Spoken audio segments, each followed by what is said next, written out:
Today we're talking the incredible story of Tanjiro Kamado, the main man of our favorite anime. This dude starts off as just a regular guy, you know? He's out there in the mountains selling charcoal to make ends meet for his family. Picture this. Simple life, surrounded by nature, just trying to help his mom and siblings get by. But man, Tanjiro's not your average Joe. Even back then, he's got this crazy strong sense of smell that sets him apart. Like he can sniff out all sorts of things most people can't even imagine. And get this, his forehead is like a rock. Seriously, you'll see why that matters later. But for now, just know that Tanjiro's living his best life, not knowing the wild ride he's about to hop on. Okay, so here's where things get real intense real quick. One day, Tanjiro heads down the mountain to sell some charcoal, right? Normal day, nothing special. But when he gets back home, oh man, everything's changed. His whole family's been attacked by a demon. It's like one minute everything's chill, and the next his world's turned upside down. Almost everyone's gone except his sister Nezuko. But here's the crazy part.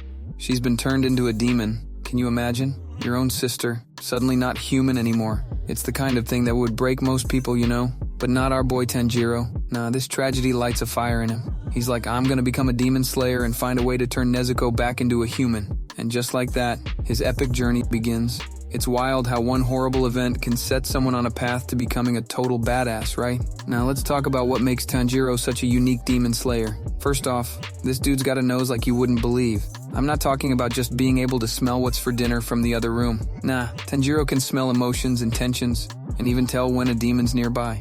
It's like he's got a built-in demon detector. How cool is that? And it's not just for finding the bad guys. This super smell helps him in fights too. He can predict moves and figure out weaknesses just by sniffing the air. It's like he's got a cheat code for battle. But wait, there's more. Remember that rock-hard forehead I mentioned? Yeah, it's not just for show. This guy can headbutt demons and actually hurt them. Like, who even thinks of using their head as a weapon? Tanjiro, that's who. Between his nose and his hard head, he's got some seriously unique tools in his Demon Slayer toolkit. Alright, so Tanjiro's decided to become a Demon Slayer. But you can't just pick up a sword and start slicing, you know? That's where Sakanji Urokodaki comes in. This dude's the former water Hashira, which basically means he was a total beast in the Demon Slayer Corps, and now he's Tanjiro's teacher. But let me tell you, this ain't no walk in the park. Urokodaki's training is brutal. We're talking running up and down mountains, swinging a sword until your arms feel like they're gonna fall off, and dodging traps that could seriously mess you up. It's like the world's most intense workout program, but with swords. And Tanjiro, he's all in. He's pushing himself to the limit every single day. There's no quit in this guy. He's falling down, getting back up, and doing it all over again. Why? Because he knows this is what he needs to do to save Nezuko and become strong enough to face the demons. It's like watching a real-life training montage, but way more intense. Now let's talk about Tanjiro's bread and butter, the water-breathing techniques. This is the fighting style Urokodaki teaches him, and man, it's something else. At first, Tanjiro's struggling hard. He's swinging his sword around like he's trying to swat flies, you know? But our boy doesn't give up. He keeps at it day after day until he starts to get it. And when he does, it's like poetry in motion. Water breathing is all about flowing movements like water. There's the water surface slash where Tanjiro moves so smooth it's like he's gliding on water. Or the waterfall basin where he comes crashing down on demons like a freaking waterfall. My personal favorite is the constant flux where he spins like a whirlpool, slicing everything around him. It's not just about looking cool though. These techniques are deadly effective against demons. Tanjiro takes these water-breathing forms and makes them his own, adapting them on the fly to take down all sorts of nasty demons. It's like he becomes one with the water, flowing around attacks and striking when the enemy least expects it. Okay, so Tanjiro's getting pretty good with water breathing, right? But then, during this super intense fight with this demon named Rui, something crazy happens. Tanjiro's pushed to his absolute limit, his sword's broken, and it looks like he's done for. But then bam, he pulls out this move called Hinokami Kagura. It's like nothing we've seen before. Instead of flowing like water, it's all fire and power. Tanjiro's moving in ways that shouldn't even be possible, and his attacks are on a whole new level. But here's the wild part.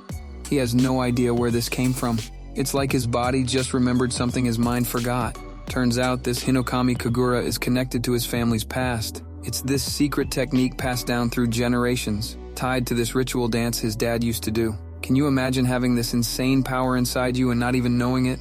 It's like Tanjiro leveled up without even realizing it. And the best part, this is just the beginning of Tanjiro tapping into this incredible power. The Hinokami Kagura becomes this huge mystery that Tanjiro's trying to unravel throughout his journey. It's not just about getting stronger anymore. It's about discovering who he really is and where he came from. Let's break down Tanjiro's journey through the Demon Slayer ranks, because this dude's climb is nothing short of epic. He starts off as this total newbie, right? Fresh out of training, still trying to figure out which end of the sword to hold. But man, does he level up fast. Every mission, every fight, he's learning something new.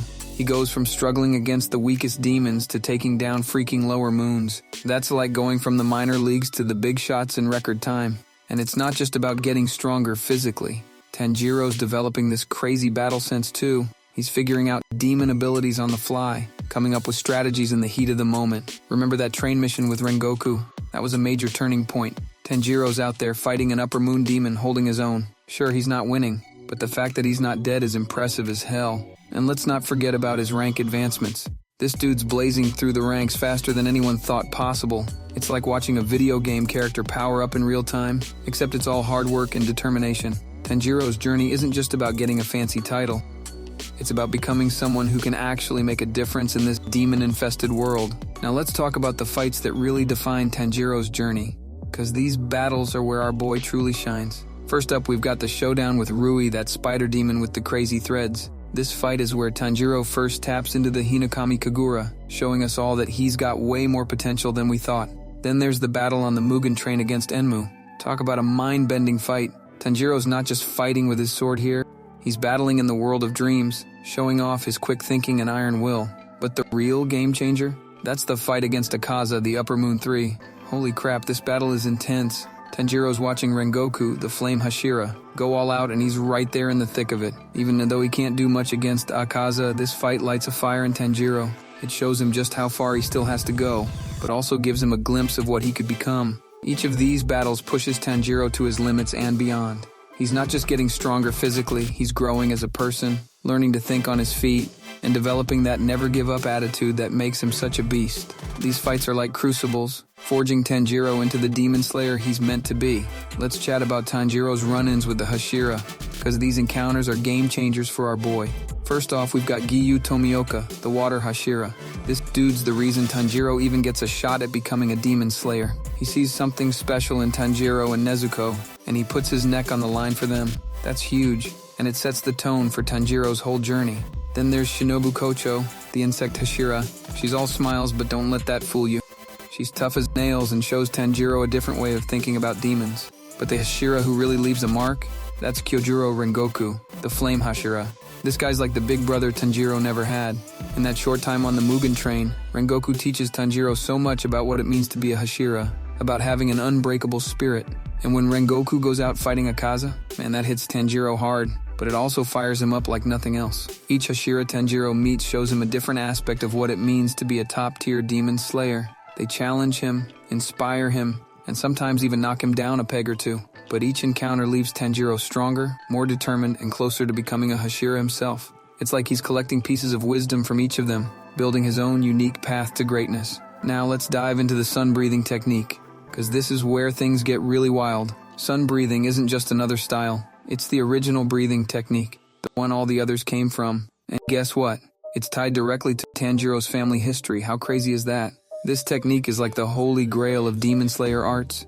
It's incredibly powerful, especially against demons. Why? Because demons are weak against the sun, and this technique is like wielding the power of the sun itself. But here's the kicker. Almost nobody can use it. It's been lost to time, forgotten by almost everyone. Everyone except Tanjiro's family, that is. Remember that Hinokami Kagura dance? Turns out that's actually a form of sun breathing, passed down through generations without anyone realizing what it really was. As Tanjiro starts to unlock more of this technique, he's not just getting stronger, he's tapping into a power that could change the whole game in the fight against demons. It's like he's rediscovering a lost superpower, one that could turn the tide in the war against Muzan and his demons. The sun-breathing technique isn't just a fighting style for Tanjiro, it's a connection to his past, key to his future, and possibly the ultimate weapon against the demons. Let's talk about what really makes Tanjiro stand out, his personality and values. In a world full of demons and death, Tanjiro's like this beacon of compassion and hope. This dude will go out of his way to understand demons, to see the human they once were. It's not just about killing for him, it's about ending their suffering. And his determination, off the charts. No matter how many times he gets knocked down, he gets back up. It's like he's made of rubber and willpower. But what really sets him apart is his moral compass. In a job where it'd be easy to become cold or cruel, Tanjiro stays true to his values. He respects life, he honors his opponents, and he never loses sight of his goal to save his sister. And let's not forget his effect on others. Tanjiro's got this way of inspiring people around him, of making them want to be better. Whether it's Zenitsu, Inosuke, or even some of the demons he faces, Tanjiro's spirit touches everyone he meets. It's like he's not just fighting to defeat demons, but to bring out the best in everyone, human or demon. This combination of compassion, determination, and unshakable morals, that's what makes Tanjiro not just a great demon slayer, but a true hero. Alright, let's wrap this up by talking about Tanjiro's potential as the son Hashira, because this is where things get really exciting. Looking back at Tanjiro's journey, it's like watching a legend in the making. He started as this normal kid with a good nose, and look at him now. Mastering ancient techniques, going toe-to-toe with Upper Moon demons, and changing the way people think about the whole human-demon conflict. We're talking about a guy who could turn the tide in the war against demons. Imagine Tanjiro fully mastering sun breathing, combining it with his insane determination and compassion. He is the key to finally defeating Muzan and ending the demon threat once and for all. But it's not just about power. Tanjiro as the son Hashira could change the whole Demon Slayer core. His unique perspective, his ability to see the humanity in demons, could lead to a new way of dealing with the demon problem. Maybe, just maybe, he could find a way to save demons instead of just slaying them. Whatever the future holds, one thing's for sure. Tanjiro's path to becoming the son Hashira is going to be epic, and it's going to change the world of Demon Slayer forever. The sun's rising on a new era, and Tanjiro's leading the charge. And if you enjoyed this video, don't forget to like, subscribe, and hit that notification bell for more awesome anime content. Thanks for watching, and we'll see you in the next video.